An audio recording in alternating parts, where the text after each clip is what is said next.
Perhaps you're not the type to dominate conversation. Maybe you prefer to stay quiet, observing while others talk. And perhaps, because of that, you've been called shy, reserved, or even distant. But the truth is different. You don't speak little because you have nothing to say. You speak little because you're busy doing something few people manage to do, truly understanding what's happening. This video is not a diagnosis. It's not a clinical analysis. It's simply a calmer, more attentive look at a way of being that is often misinterpreted. If you recognize yourself in this behavior, perhaps you'll discover some hidden superpowers here that have always been within you, but that no one has taught you to see. If any part of this behavior seems familiar to you, share it in the comments. This is a quiet space to recognize yourself and better understand your own superpowers. The automatic way your eyes follow the micro-expressions of the faces around you. Have you ever noticed how your eyes move when someone is talking? It's not that you're analyzing it on purpose. It's something that happens on its own. While the person speaks, you notice the corner of their mouth, the eyebrow that rises, the gaze that wanders for a second. These things go unnoticed by most people, but not by you. Perhaps you can't even explain what you saw, but something inside you has already registered it. A discomfort in the smile, a contradiction between what was said and how it was said. Your body picks up these signals even before you think about them. It's as if you have an automatic reading system working all the time, absorbing information that others don't even know exists. This isn't paranoia. It's not distrust.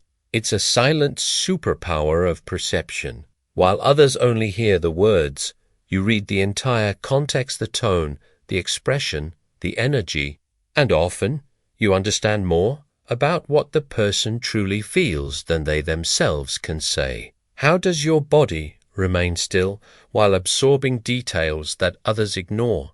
When you're in a crowded place, a party, a family gathering, the work cafeteria, you might find yourself standing in a corner, not because you're afraid or don't want to be there, but because, in that stillness, you can absorb much more than you would in the midst of the commotion. Your body knows this, even if you've never thought about it. While others move from one side to the other, you stand there, seemingly motionless, but internally active. You notice who avoids whom, who forced a smile, who left the room faster than usual. These small details accumulate in your mind, forming an emotional map of the environment that no one else can see. It's not that you're standing still out of shyness. You're standing still because that's how your body functions best. Immobility isn't absence, it's attentive presence. It's a silent way of being completely connected to what's happening around you without needing to make noise to prove you're paying attention. The silent way you notice mood changes before people even speak up. Have you ever noticed that you can sense when someone isn't feeling well, even if they say everything is fine? Maybe it's a friend who replies, "I'm great," in a slightly different tone, or a family member who comes home and, even though they haven't said anything, you already know something has happened. Your body picks up on these changes even before your mind can rationalize them. It's not magical intuition. It's an automatic reading you do all the time, usually without realizing it. The way a person closes a door, the way they sit, the time it takes them to answer a simple question.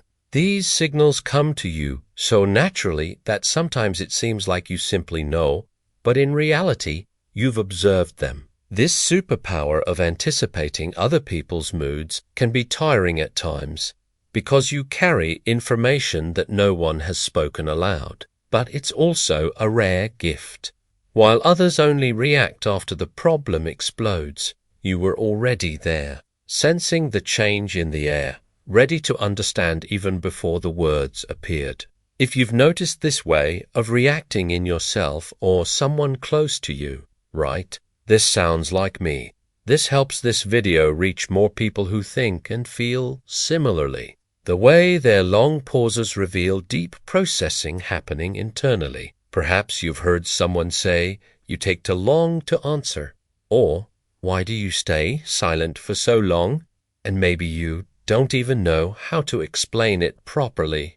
The truth is, while others have already blurted out the first thing that came to mind, you're still internally organizing everything that needs to be considered before speaking. These long pauses aren't hesitation.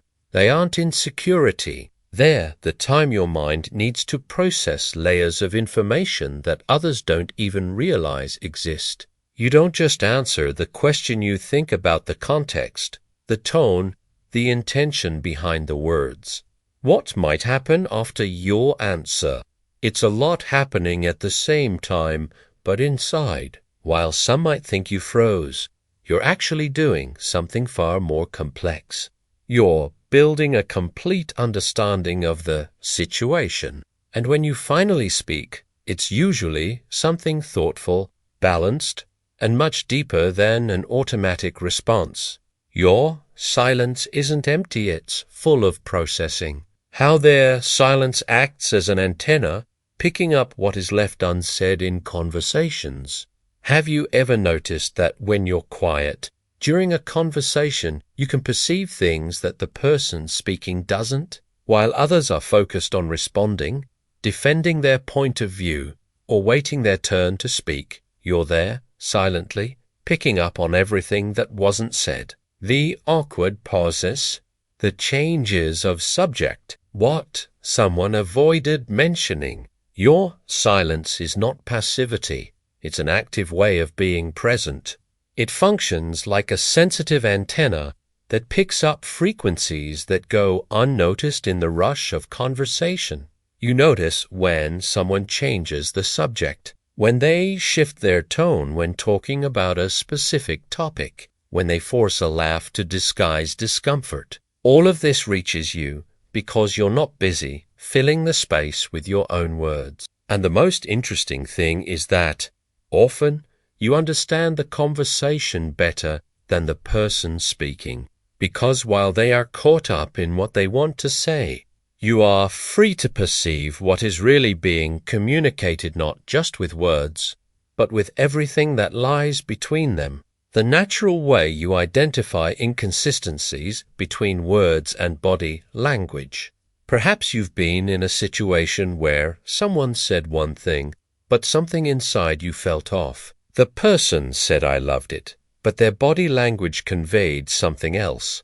The smile didn't reach their eyes. Their arms were crossed. Their gaze wandered at the wrong moment. And you noticed. Even if you didn't say anything, you noticed. This ability to notice when words don't match the rest isn't distrust. It's an automatic reading your body does all the time. You don't need to study it, it just happens. While others believe what was said, you've already picked up on the silent contradiction between speech and posture, between tone of voice and facial expression. This superpower can be lonely at times because you see things that nobody else sees. But it's also a form of protection. You're rarely caught off guard because your body has already warned you beforehand.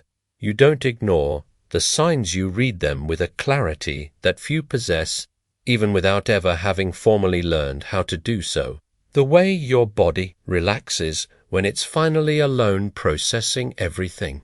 After a whole day surrounded by people at work, at school, on the street, you might feel a physical need to be alone. Not because you don't like people, but because your body needs that moment to process everything it has absorbed. And when you finally close the bedroom door or sit in a quiet corner, something inside you finally relaxes. It's as if you've been holding on to something all day, and only now can you let go. Your shoulders slump, your breathing slows.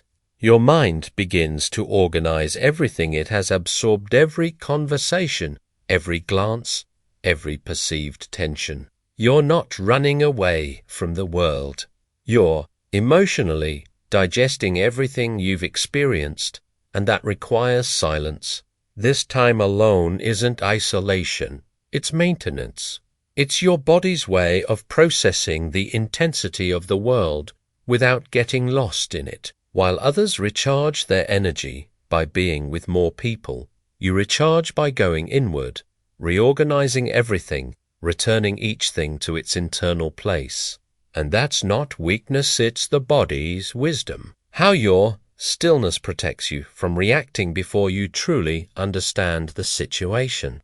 Perhaps you've witnessed a tense situation where everyone reacted immediately with anger, defensiveness, judgment, and you remained silent, not because you agreed or disagreed, but because something inside you needed time. While others had already exploded or taken sides, you were still observing, trying to understand what was really happening.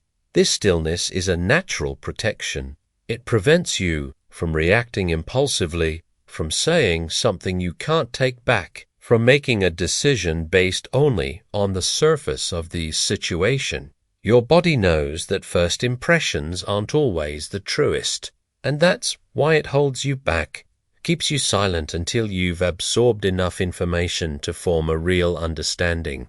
It may seem slow to others, but it's actually intelligent caution. While many people regret what they said in the heat of the moment, you rarely experience that.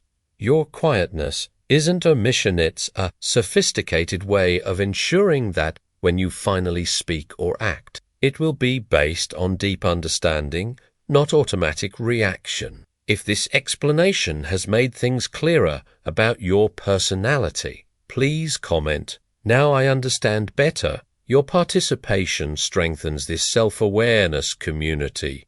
The way your mind files away behavioral patterns that others don't even notice. Have you ever noticed that you can remember small details about people that they themselves have forgotten? Perhaps you remember how someone reacted in a similar situation months ago. Or you notice that a person always does the same thing when they are uncomfortable. While others see each moment in isolation, you connect the dots, forming a map of recurring patterns. Your mind works like a silent archive. Every reaction, every change of tone, every repeated gesture is stored without you having to make an effort. En deux victimes, you begin to predict behaviors, not because you are judging, but because you have seen that pattern before. You know when someone is going to back down, when they are going to explode, when they are going to pretend that everything is fine. This way of archiving patterns might seem like just a characteristic of your memory, but it's much more than that. It's a profound way of understanding people beyond their social masks. You're not dealing with edited versions, you're dealing with the real consistency of human behavior. And that gives you a clarity about others that few manage to have. The silent superpower of understanding true intentions simply by observing without judging. Perhaps your greatest superpower is this. You can understand people's true intentions without them having to say anything. It's not that you're looking for malice or distrusting everyone. It's that, precisely because you observe without judging, you grasp the truth behind actions. You perceive when someone is helping out of genuine kindness or out of obligation, when they are close out of affection or self-interest. This understanding doesn't stem from cynicism. It comes from clear observation, free from preconceived judgment. You don't label people before you truly know them, and it's precisely because you don't label them that you can see clearly. While others get stuck on first impressions or superficial explanations, you go deeper, reading the true intention behind every gesture, every word, every choice. And perhaps that's the rarest superpower of all, understanding without condemning, seeing the truth without turning it into a weapon. You simply know. And with this silent knowledge, you protect yourself, choose better who to trust, and navigate the world with a wisdom that doesn't need to shout to be real. Your silence has always known much more than the words of others could hide. If you've made it this far, you may have recognized yourself in some or all of these behaviors, and if you did, know that you're not alone. There are many people who function this way, who understand the world through silence, observation, and deep perception, and there's nothing wrong with that. In fact, there's something extraordinary about it. The world tends to value those who speak loudly, those who stand out, those who fill every space with words. But there is immense strength in those who know how to be quiet and still understand everything. You don't need to change that way of being. You just need to recognize the superpower that has always been there, hidden in your silence, in your ability to see beyond appearances, to understand without needing to ask. Perhaps you've never heard this before, but it's worth repeating. The fact that you speak little doesn't mean you understand little. Quite the opposite. It means you understand so much that you don't need to prove it to anyone.